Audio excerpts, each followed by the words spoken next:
예, 이어서 그 아까 스톱한데 교재 62페이지. 그래서 아가멤논이 일부러 병사들에게 거짓 연설을 하는 그 대목을 이어서 하도록 하는데, 여러분들 62페이지를 한번 보세요. 그래서 그 115행까지를 봤는데 이어서 계속 하겠습니다. 그래서 제우스가 지금 거짓 명령을 내려가고 돌아가라고 하는데, 이거 어떻게 하면 되겠느냐 하면서 뭐 돌아가면 좋을 것 같다는 식으로 유도를 자꾸 해요. 병사들이 정말 전쟁 의지가 있는지 이걸 좀 체크할 필요가 있거든요. 자, 그러고 난 다음에 이제 뭐라고 얘기를 하냐면은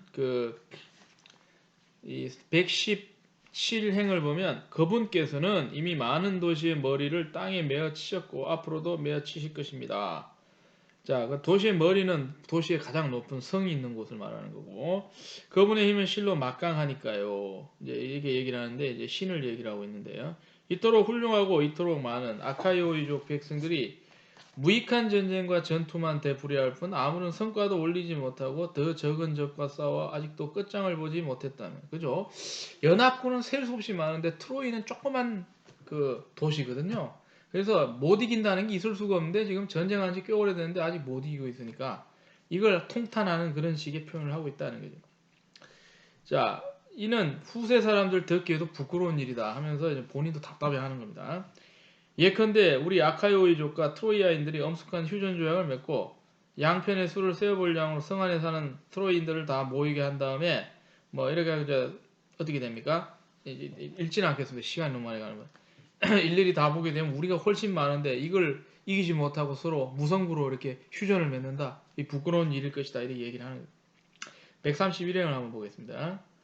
그러나 하나 이러죠. 하나라고 하는 거는 그러나, 왜 하나라고 썼는지 모르겠는데 아무래도 이제 운율을 맞추기 위해서 글자 수를 하나 줄이기 위해서인 것 같습니다. 여러 도시에서 창을 휘두른 전사들이 동맹군으로 왔고 또 이들이 힘으로 나를 제지해 내 뜻대로 엘리오스의 번화한 도시를, 이 트로이를 말합니다, 함나가지 못하게 막고 있어이다. 여기 잘 보세요. 어느덧 위대한 제우스의 아홉 해가 흘러 선제는 썩고 밧줄은 끊어지고 말았소. 잘 보시기 바랍니다. 전쟁을, 트로이 전쟁 시작한 지, 우리가 지금 이게 트로이 전쟁 전체 관련되어 있는 일리아드의 부분을 읽었기 때문에 이거 나오기 전에 앞부분 못 읽었거든요. 그러니까 이 트로이를 다루는 이 서사시 굉장히 길다는 거죠. 이것도 수도 없이 많은 건데 이거보다 훨씬 긴 거가 있는 거고, 그 전에 전쟁 상황들이 있을 거라는 거죠. 이미 쳐들어온 지 9년이 지났다는 거예요. 근데 우리가 이제 트로이 전쟁 읽어보면 멸망시킬 때까지 10년 이상이 걸리거든요. 이제 때가 된 겁니다. 이제 인내를 갖고 계속 공격을 하는데 무너지지 않는 트로이 성이라는 거예요. 자, 그래갖고는 선제는 썼고 밧줄은 풀어주고, 굉장히 중요한 메타포인데, 선제라고 하는 건 배를 갖다가 만든 이 기본적인 그 배 재료를 말하죠. 그죠? 배를 보면 기배가 보통 나무로 구성되어 있으니까 9년이나 밖에 나와 있으니까 굉장히 마모된 거죠. 상태가 안 좋은 거예요. 썩고 밧줄도 풀어지고 지금 전쟁하기 상태가 안 좋다는 게, 도구가 이런 상태고. 자, 거꾸로 또 생각해보면 고향에서 우리를 기다리고 있는 아내, 어린 자식들은 학수고대 한다는, 돌아오기를. 근데 우리는 원전의 목적을 달성하지도 못. 그런 얘기. 그래갖고 이제 병사들 마음을 헛들어 가지고는 떠보는데, 자, 모두 제가 말하는 대로 합시다. 돌아갑시다. 이렇게 말해요. 우리는 결코 이 트로이를 함나가지 못할 것이요. 이런 식으로 얘기를 했다라고 하는 거예요. 그래서 이제 이런 얘기를 하고 나니까 회의장이 당연히 동료하죠. 술렁거리고, 아니 이게 무슨 말이야? 돌아가자는 말이냐 하면서, 돌아가고 싶어하는 사람은 막 가려고 할 터이고. 자, 그때 뭐 이렇게 약간 신화적 요소가 있는데, 아버지 제우스의 구름에서 동풍과 남풍이 내리쳐서 뭐 어떠고 저떠고, 뭐 이게 뭐냐면 마음속에 흔들리는 이 그리스 병사들의 마음을 갖다 이런 식으로 이제 암시하고 있는 것이다라는 거죠.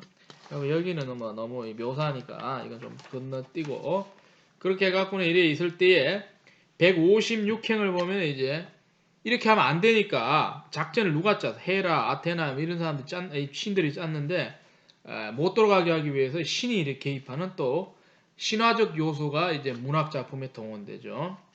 이게 신하고 사람하고 막 섞여 있어요. 그리스 신화는. 그래갖고는 어떻게 돼요? 도망가지 못하도록 이렇게 개입하는 대목이 여기 이렇게 나오고 있다는 거죠. 그래갖고 이걸 읽기에는 이제 분량이 많아가지고 172페이지 이행을 보게 되면 64페이지에 172행은 그래서 빛나는 눈의 아테나가 가까이 다가서서 말했다 하면서 누구 하나를 시켜갖고 이 동요되는 걸 막아야 되겠다고 생각을 했던 거죠.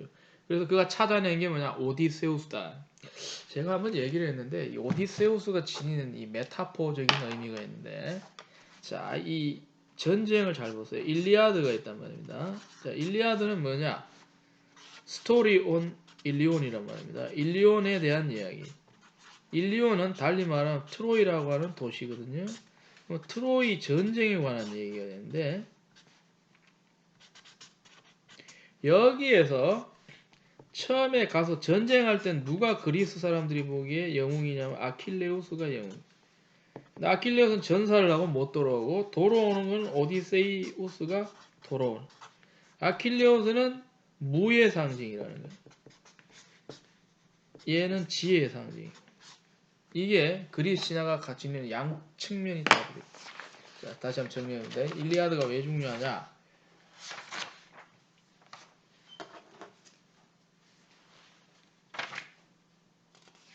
자, 일리아드를 잘 보게 되면 일리아드는 이 스토리 온 일리온 트로이거든요. 같은 말이에요. 트로이에 관한 이야기란 말이에요. 트로이에 관한 이야기는 뭐야? 트로이 전쟁에 관한 이야기. 트로이 전쟁에 관한 얘기는 파리스라고 하는 트로이의 둘째 왕자가 그 그리스 본토에 놀러 왔다가 자기를 갖다가 그 환대해준 그 스파르타 왕 메넬라우스의 집에 있다가 메넬라우스가 없는 틈을 타서 그의 젊은 아내하고 눈이 맞아서 야반 도주해서 자기 나라 돌아갔기 때문에 이 잃어버린 마누라를 찾기 위해서 메넬라우스가 많은 그리스의 연합군을 동원해서 이 동원하는데 이제 동원책이 누구냐면 자기 형이죠, 그죠? 미케네의 왕이었던 아가멤논이 그리스 곳곳에 왕들 다 끌어모아서 핑계를 세워서 쳐들어가는 얘기 아닙니까? 이거는 단지 헬레네라고 하는 여자를 찾기 위한 거는 아주 부수적인 본질은 뭐냐? 트로이를 정복하기 위한 거예요. 그리스인들이 야심이 들어있죠. 그때까지 성이 너무 견고해서 여러 나라가 가지 않으면 함락시킬 수 없는 그러나 굉장히 어떻게 돼요? 동방으로 가는 관문에 있던 바닷가에 있는 이 도시를 함락하고 싶었던 마음이 있죠. 그래 이게 다 맞아 떨어져서 쳐들어간 얘기가 바로 트로이 전쟁이에요. 그런데 트로이 전쟁에서 이제 무슨 얘기를 하냐면 이 호모의 이 이야기는 두 개인데 하나는 일리아드 얘기, 하나는 오디세이아라고 두 개가 양축이거든요. 그래서 일리아드의 이 주연 배우는 바로 아킬레우스입니다. 그가 열심히 잘 싸워서 이 트로이 전쟁에 끝나기 직전까지 열심히 써. 근데 마무리는 누가 지냐면 오디세우스. 왜? 아킬레우스는 전쟁만 했지 꾀를 쓰질 않는데 오디세이아는 트로이 목마라고 하는 기발난 아이디어를 마련해서 속임수로 적을 속이고 지혜로서 승리한다는 걸 갖다가 암시하죠. 그래서 살아 돌아오는 오디세우스지 아킬레우스가 아니죠. 아킬레우스는 운명이 비극적이어서 명예를 떨치고 죽는 걸 선택하고 태어난 사람이에요. 그렇기 때문에 전쟁터에서 죽고 마는 그런 분위기이기 때문에. 그래서 이 오디세우스가 그리스에게는 궁극적인 영웅상인데 지혜를 갖고 있는 사람이다. 그러니까 여기에 무게를 많이 두고 호모가 저서를 하고 있는데 이걸 이제 보게 되면 어떻게 되느냐? 그 아테네라고 하는 여신도 알거든요. 누구에게 설득을 시켜야 이게 이제 동요하지 않을 것이냐 하는 걸 아는데 바로 누가 필요하다? 이 오디세우스가 필요하니까 여기 가갖고 얘기를 하는데 이 병사들을 갖다 진정시켜라 라고 이제 얘기를 하는 것이죠. 그래서 이제 이 따옴표를 보면 이렇게 말하고 있어요. 제우스의 후손인 라에르테스의 아들이여 지략이 뛰어난 오디세우스여. 이거 나오죠. 지략이 뛰어난. 그러니까 이게 밑줄을 쫙 그어야 된다면 이 지혜의 지혜. 힘의 상징 아킬레우스, 지혜의 상징 오디세우스. 여러분 삼국지를 보더라도 별의별 캐릭터가 다 나와요. 그죠? 요즘 들어가지고 옛날 TV 많이 보여준다 해가지고 20년 전, 30년 전에 유행했던 뭐 드라마들 많이 나오는데 뭐 손자병법 뭐 이런 것들도 나오고 그러는데요. 그 삼국지를 보면은 이 캐릭터가 굉장히 많습니다. 동양의 유명한 고전이라고 하고 있는 삼국지를 보면 뭐 힘만 센 사람 하면 쭉 있고 똑똑한 사람 종류별로 다 있죠. 그죠? 그래서 보통 우리가 이제 삼국지 같은 걸 보면 우리가 뭘 배우냐면 힘이 장땡이가 아니다는 걸 배우는데 여포 같은 사람은 천하명장이죠. 그죠? 적토마라고 하는 붉은 색깔의 하루에 천리를 간다고 뻥이 심한지면 하는데 이 적토마를 갖고 있으면서 완전히 그 힘으로 수많은 사람 눌러서 관우 장비 유비가 다 덤벼도 이기지를 못하는 그런 천하명장이었는데 한순간에 그냥 제거되는 거예요. 이 지혜가 얼마나 중요한 거는 어떻게 돼요? 중국에서의 이 옛날 고사에서 나옵니다. 그래서 지략이 뛰어난 오디세우스. 정말로 이렇게 그대들은 프리아모스와 트로이아인들에게 그들의 자랑거리인 아르고스의 헬레네를 남겨둔 채 쭉 생략하고 고향 땅으로 가려고 하는가? 이 말이죠. 헬레네를 다시 찾으러 온 거 아니냐 말이죠. 그럼 목적 달성해야 되지 않는가? 하면서 누가 얘기했다는 게 아테네가 이 오디세이아처럼 생각이 있는 사람한테 이제 설득하는 얘기를 했다는 거예요. 수많은 아카이오이족이 사랑하는 고향 땅을 멀리 떠나와 트로이에서 죽어간 것도 바로 그 여인 때문이 아닌가? 너희들 투자한 시간이 아깝지 않냐? 뭐 이런 식의 이제 얘기가 되는 거죠. 그러니 자 그대는 지체 말로 아카이오이족 백성들한테 가서 상냥한 말로 그들 각자를 만류하여서 어떻게 돼요? 함선을 갖다 바다 위로 끌어올리지 못하게 배를 끌어올려 도망가지 못하게 잡아라 이렇게 이제 설득을 하는 겁니다. 이게 전부 다 제우스하고 다 짜고 하고 있는 작전이다 이 말이에요. 오디세이아를 이용하면 된다. 오디세우스를. 자 그래 갖고는 이제 어떻게 오디세우스가 이제 사람들을 설득하러 돌아다니겠죠. 뭐 그런 얘기들이 이제 쭉 나오게 된다 이 말입니다. 자, 그래갖고 이제 이런 내용은 이제 우리가 보면 알게 되니까 좀 이렇게 건너뛰다가 뒤를 이렇게 쭉 보게 되면은 이러는 동안에 아까 제가 얘기할 때 사파가 하나 나오는데 중간에 그 테르시테스라고 하는 사람 하나 집어넣습니다. 이거는 이제 극적 효과인데 너무 딱딱한 얘기면 진행될 때 약간 엉뚱한 얘기를 하나 넣음으로써 본류가 원래 이야기 흐름이 더 원활해지도록 하기 위해서 설치한 자료인데 이게 이제 211행부터 나옵니다. 그래갖고 이제 분위기가 어떻게 오디세이 말을 들으면서 뭔가 좀 자리 잡아 가려고 하는데 엉뚱한 얘기 하는 놈이 나온대. 이게 테르시테스라고 하는데. 그래서 테르시테스가 누군지는 이제 번역한 사람이 이 각주로 설명을 하고 있어요. 67페이지 보면 각주 10이 나오는데 트로이 전쟁에 참가한 그리스 중에서 제일 못생긴 신체적 특징은 얼굴이 아니다. 그런 다음에 독설가. 남 듣기 싫은 얘기들 독한 얘기 많이 하는 게 독설가거든요. 엉뚱한 얘기하고. 그래서 뭐라고 짓거리고 있는데 이제 이 사람이 등장하고 있다는 거죠. 그래서 이 사람이 떠들고 있는 얘기들을 이제 보게 되면 67페이지 다운표에 나오는데 이렇게 얘기를 했다는 거죠. 아트레우스의 아들이여. 이게 누구냐? 아가멤논이죠. 무엇이 모자라 불만이시오? 그러고 난 다음에 쭉 있잖아요. 이러고 난 다음에 이제 우리 아카이오이족이 도시를 함락할 때마다 고르고 골라 맨 먼저 그대에게 바친 여인들이 많지 않소.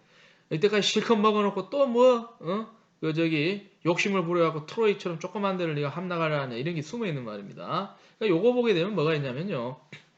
그 아가멤논이 어떤 사람인지가 또 드러나는 게 이 말이 사실이라고 우리가 전제를 하게 될 경우에 아가멤논이 굉장히 욕심이 많은 사람이고 이 전쟁도 순수한 전쟁이 아니고 자기 욕심, 명예욕, 그죠? 이 트로이를 정복해서 자기 이름을 떨치려고 하는 명예욕이 뭔가 속이 보이는 짓이다라고 하는 테레시아스가 찔러버리는 거죠, 그죠? 그러니까 아가멤논은 좀 그런 어떤 탐욕적인 인물이다라고 하는 거. 특히 여자들을 공납으로 많이 받았던 그런 전력이 있는 좀 흉악한 사람이 아닌가라고 이제 우리가 얘기합니다. 자, 이렇게 되면 이제 우리가 하나 역사적으로 정리해 볼 수 있는 건 뭐냐면 특히 옛날 역사에서는 이게 보통은 최근까지도 그런데 정복이 있어요. 정복이라고 다른 나라를 뺏어버린다. 정복입니다. 정복을 하게 되면 뭐예요? 진나라 패전국에서는 뭐 조공을 갖다 바치기. 이 조공에는 뭐가 있냐면 물질적인 것도 있고 사람도 있고 이런 식으로 이게 아가멤논 이런 짓을 많이 했을 거라고 보는데 자 정복을 하죠. 정복을 하게 되면 패전한 데서 살아남아야 되니까 이제 갖다 바쳐야 되니까 조공을 하죠. 조공을 바치는데 두 종류로 사람을 바치느냐 아니면 물질을 바치느냐. 물질은 여러 가지 제일 많은 게 뭐냐면 돈하고 먹는 거죠. 그죠? 이게 많이 바치죠. 조공 공납해서 그 나라 특산물도 많이 바치고 그러고 난 다음에 이제 그 승리한 나라에서 부족한 게 있어요. 뭐 자기 지하 자원이랄까 부족하면 그걸 갖다 바치면서 이 상하 관계를 갖다 확실히 하는 거죠. 당신은 이제 우리의 주군이고 우리는 뭐 그 밑에 정복된 피종문민이다. 이걸 확실히 하는데 사람도 바치는 거예요. 사람 어떻게 바치느냐? 이거는 이제 그 요구를 합니다. 그 정보관 돼서 어떻게 조건이 어떤 사람이냐, 뭐 늙은 사람이냐, 젊은 사람이냐, 어떤 기술이 있는 사람이냐, 그리고 성별로도 요거는 남자냐, 여자냐. 그래갖고 이제 이런 것들이 있는데 우리도 잘 알다시피 여러분들 우리나라에도 비극이 많았던 게 우리도 외침을 많이 당했거든요. 외침 많이 당했고 그리고 외침을 많이 당했는데 뭐 한 번 끝나고 별로 여파가 없는 것도 많았는데 가끔 가다가 고려 시대나 조선 시대는 여파가 좀 있었죠, 그죠? 그래서 우리가 얘기를 하다 고려 시대에 그 70년 동안 우리나라 국권을 갖다 유린했던 그 몽고족의 침입이라고 하는 게 있죠. 몽고가 결국은 쳐들어와서 우리가 한거를 했단 말입니다. 설마 몽고가 쳐들어올까 하는 그런 안일한 마음이 있어갖고 결사항전 해갖고 제주도까지 밀려가서 거기다 마지막 삼별초 저항도 있고 그랬는데 그때 이제 몽고가 끝까지 밀어붙이면서 우리를 갖다가 전국을 완전히 유린해버렸어요. 그러고 난 다음에 사람 많이 잡아갔습니다. 많이 잡아가서 자기들 나름대로 이제 인력, 노동력으로 썼고 그러고 또 많이 잡아간 게 뭐냐면 아까 말했죠. 물도 잡아가고 인도 사람 잡아가는데 특히 그때 많이 잡아간 게 뭐냐면 정확한 맥락은 모르겠는데 고려 여자들을 많이 잡아요. 그래서 자기 나라에서 필요한 데 써먹었는데 일부는 왕실에서 가서 허드렛 일을 많이 그러니까 뭐 높은 관직을 줄 리는 없고 궁실에서 그 고려 여인들 잡아서 심부름이나 시키고 궁녀 운 좋으면 궁녀보다 못하면 뭐 그 밑에 또 일하는 이래서 많이 시켜갖고는 어떻게 돼요? 우리나라가 비극을 당하고 그래 살았어. 그러니까 몽고가 그때 맺어놓은 어떤 긴 국제적 관계에 의해서 우리나라 왕도 어떻게 돼요?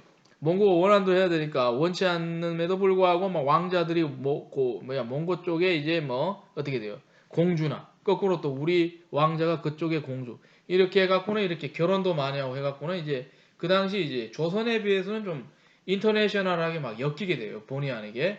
그래갖고는 일이 있었는데 잡혀간 여인들이 이제 때가 되면 돌아오죠, 그죠? 세월이 들어서 이제 외교 관계도 좀 하면서 돌아오다 보니까 돌아온 사람들을 뭐라고 부르냐면 고향으로 돌아온다 해서 환향이라고 그래요. 예.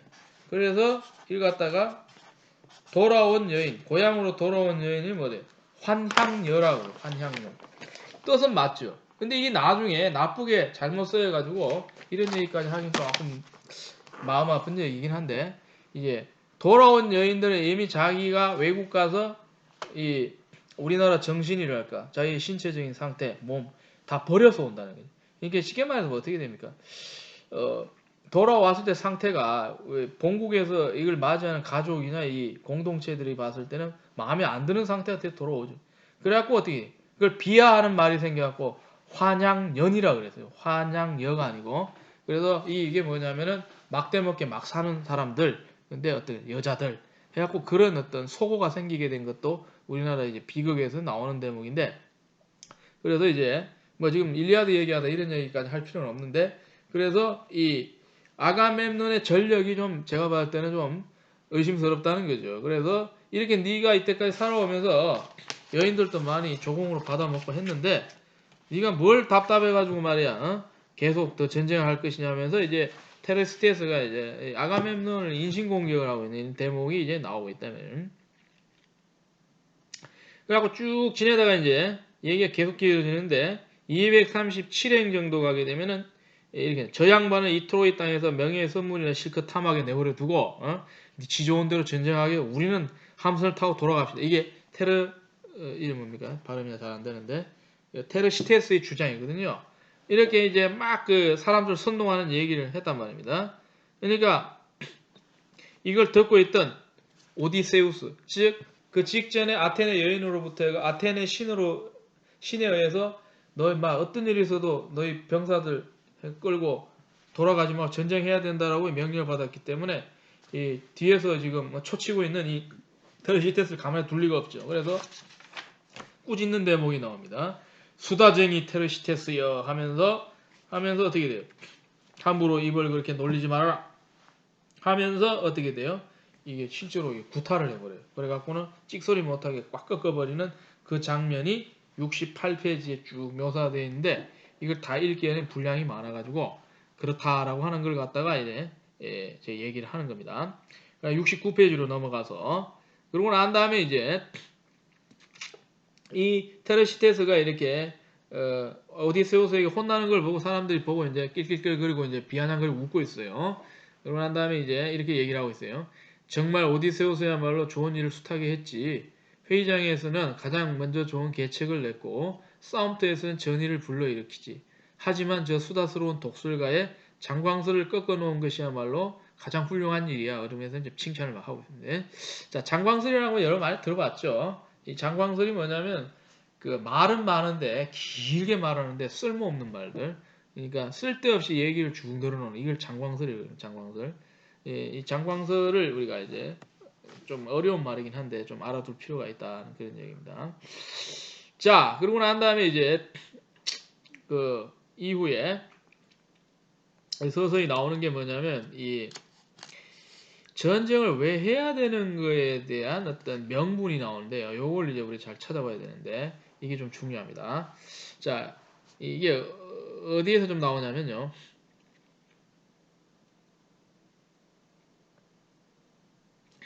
그 285행 그러니까 69페이지 중간쯤을 이렇게 보게 되면 이 대사를 좀 읽어보면 나오는데 오디세우스하고 아가멤논 주고받는 그런 연설이 나오는데요. 오디세우스가 이렇게 얘기를 합니다. 아가멤논에게 아트레우스의 아들이여 이제 아카이오이족은 모든 필멸의 인간들 앞에서 왕이여 그대를 가장 멸시받는 인간으로 만들려고 하는 거예요. 왕이여를 빼야 돼요. 왕이여를 집어넣으면 읽다가 흐름이 끊어져 버려요. 요거를 없다고 생각하고 읽어보면 문맥이 통합니다. 이제 아카이 오이족은 모든 필멸의 인간들 앞에서 그대를 가장 멸시받는 인간으로 만들려 하는군요. 그러고 난 다음에 왕이여 이렇게 하는 게 좋다면. 근데 왜 이렇게 중간에 감탄사를 넣는가 하면은 제가 생각하건데 이거는 원문을 그대로 번역하기 위해서 일부러 과감하게 넣은 것 같아요. 여기에 이 대목이 나오는 것 같아요. 그러니까 우리가 취하고 있는 문맥하고 엉뚱하게 현대 도고나 영어 같은 것들이 엉뚱한 대목에서 이게 감탄사가 막 나오거든요. 이게 혹격입니다. 뭘 부르는 거 부르단 말이에요. 그랬을 때에 이게 이제 번역을 독자 위주로 하게 되면 감탄사 위치에 여기 들어가면 안 돼요. 저도 이거 없이 읽어보니까 잘 읽히더라고요. 그래서 이거는 뭐 저 번역한 사람이 모두에 밝힌 것처럼 자기 어떤 번역 원칙을 지키기 위한 거니까 존중하고 그렇다라고 하는 걸 이해를 하시고, 자, 아카이오이가 계속 참전하도록 설득을 하는 얘기를 갖다가 이 오디세우스가 얘기를 하고 있다는 거죠. 그래서 뭐 고향에 가고 싶은 마음을 알겠지만 하고 이렇게 얘기를 하다가 이제 291행 이렇게 갖고 계속 넘어가 보겠습니다. 뭐라고 얘기를 하고 있냐면은 그 고생이 많다 보면 누구나 낙심이 돼요. 자, 그러니까 이 70페이지에 제일 위에죠. 돌아가고도 싶겠지요. 겨울 폭풍과 거친 파도에 발이 묶인 채 아내와 떨어져 노젓는 자리가 많은 배 안에 한 달 동안만 갇혀 있어도 누구나 안달이 나는 법이죠. 하물며 우리는 9년입니다. 뭐 이렇게 하면서 뭐 입장을 이해를 한다고 얘기를 하죠. 그러고 난 다음에 좀 건너뛰고 그러니 친구들이요. 299행 조금만 더 참고 기다렸다가 칼카스의 예언이 진실인지 아닌지 봅시다. 칼카스는 지난 시간에 우리가 설명할 때 나왔던 사람입니다. 자, 이 일이라면 우리 모두가 마음속으로 잘 알고 있고 죽음의 여신들이 데려가지 않은 그대들 모두 그 증인이라고 하면서 이제 무슨 얘기예요? 여기 아주 중요한데 이 오디세우스가 믿는 건덕지가 있는데 이미 이 전쟁은 승리하는 전쟁이라고 자기가 예전에 뭐 받아놓은 게 있다는 게 확신이 있다는 건데 그 얘기 옛날 얘기를 하고 있어요. 아카이오이족 함선들이 자 304행입니다. 아울리스에 집결한 것이 꼭 엊그제 일 같소. 이제 아울리스는 어디냐면요. 그 71페이지 각주 12에 나와 있는데 그리스 중동부 보이오티아 지방의 항구로 에우보에아 섬의 칼키스항 맞은편에 있다. 즉 이 트로이로 원정을 가기 전에 집결해서 출발한 곳이 여기 아울리스 항구라고. 우리나라 같으면 뭐가 있어요? 주로 멀리 가기 전에 항구가 있는데 조금만 무슨 시골 바닷가는 아니고 큰 배가 보통 어디 있어요? 서쪽에는 그게 있죠. 인천이 있고 출항할 수 있는데 큰 데가. 동쪽과 남쪽에는 부산이 있고 이런 구실을 하는 기능을 하는 그 그리스의 위치가 어디냐면 아울리스라는. 그 아울리스 궁금하면 제가 아까 지도를 보면 찾을 수 있을 거라고 했거든요. 그래가지고 지도 837페이지부터 있으니까 거기서 이렇게 보다 보면 보여티어 이랬는데 838페이지 보면 여기 딱 있습니다. 830. 찾았네요. 여기 있습니다. 보여티어도 있고요. 여기 보세요.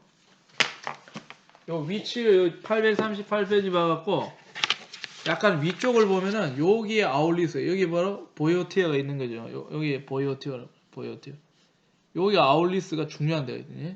아울리스 여기 있다는 838페이지 여러분 보면 나와요. 그러니까 여러분 지도를 보면 다 찾을 수가 있다는 거죠. 그래가지고 여기서 출항을 해서 어디로 간다? 바다를 건너서 840페이지 가보세요. 트로이라고 여기 있죠.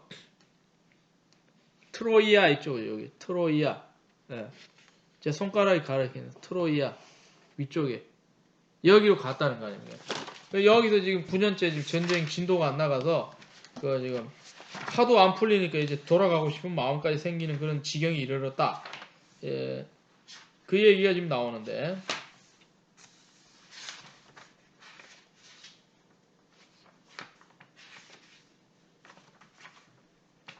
자, 아울리스에 집결한 것이 70페이지. 꼭 엊그제 일가서, 엊그제가 아니고 9년 전이라며. 우리는 샘물가에서 불사신들을 위해 신성한 재단들을 위해 흠잡을 데 없는 헤카톤베를 바치는 중이었는데, 자, 언제냐면요. 그게 모여서 출발하기 전에 잘 봐달라고 이렇게 신들에게 뭐래요?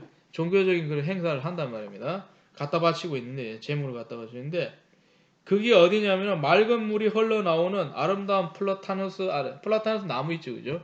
그 아래에서 무슨 일이 나? 큰 전조가 나타났어. 전조라고 하는 건 앞으로 되어질 일을 미리 보여주는 조짐. 이게 전조라고 해요, 전조.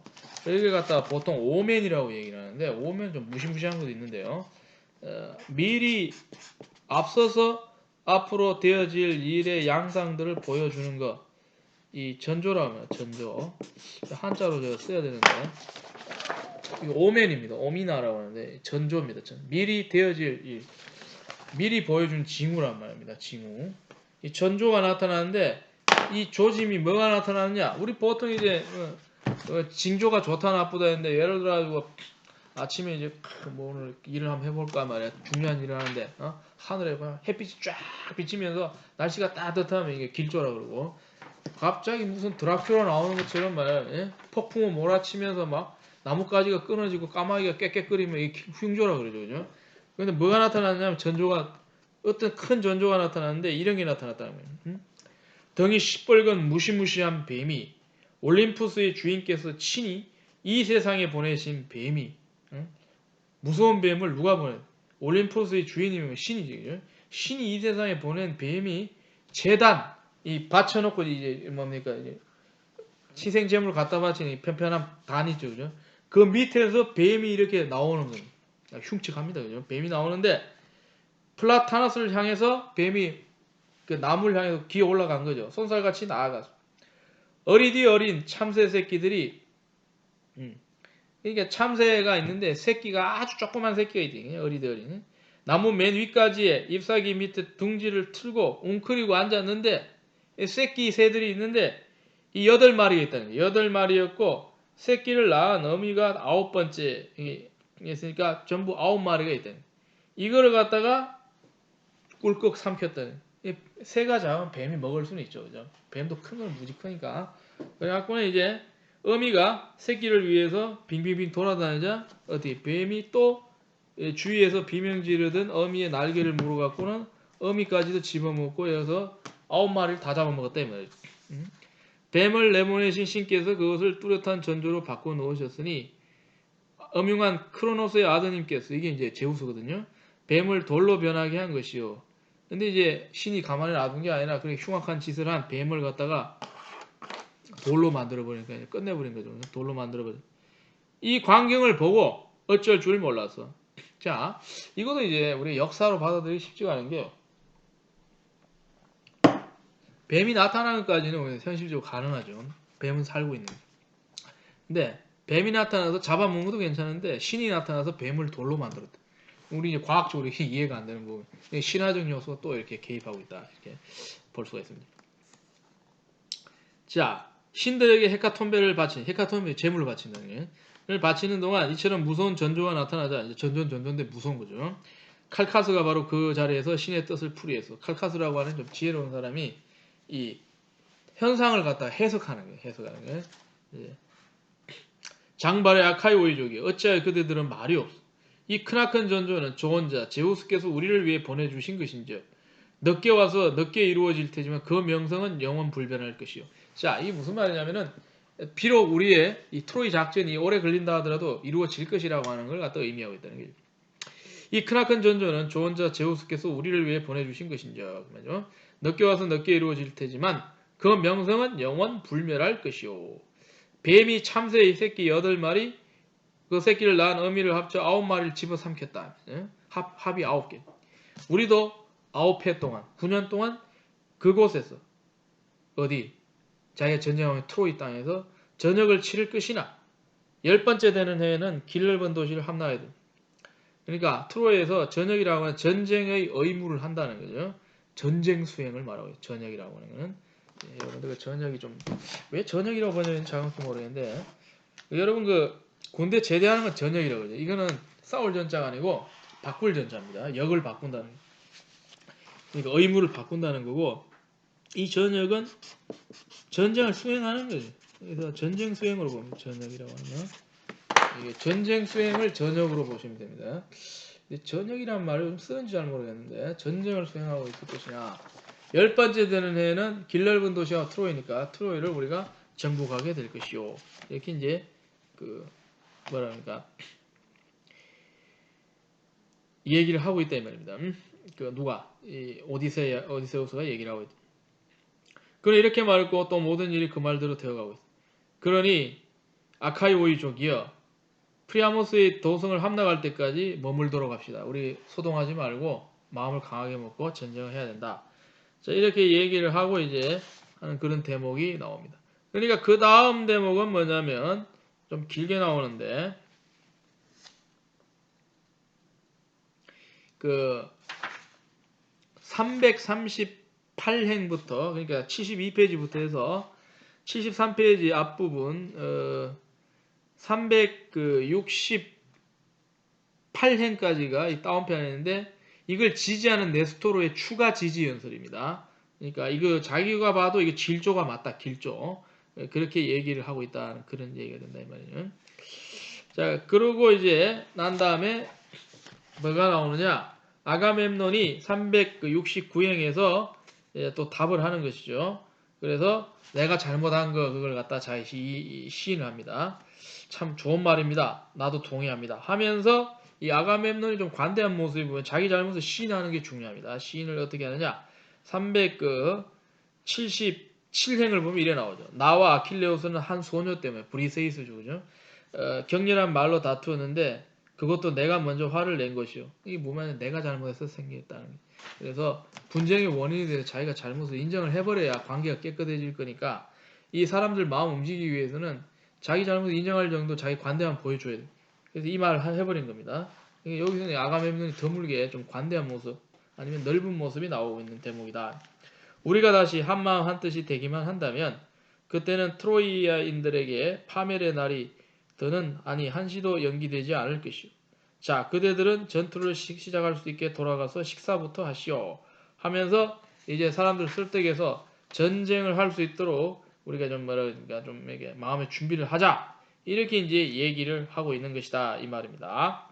자, 그렇게 해가지고는 이제 이 얘기가 계속 흘러나가고 그러고 난 다음에 이제 뭐 계속해서 전쟁을 하기 위한 준비 단계로 들어가는데 78페이지부터 해서 끝까지 99페이지까지 여러분들 이게 바로 함선 목록이 나오는 대목입니다. 그래서 저희가 한번 정리해 보려고 했는데 되게 복잡한 지명도 되게 많고 그러니까 이게 지명 인명이 섞여 있기 때문에 문맥을 잘 봐야 이게 사람 이름인지 땅 이름인지 알 수 있습니다.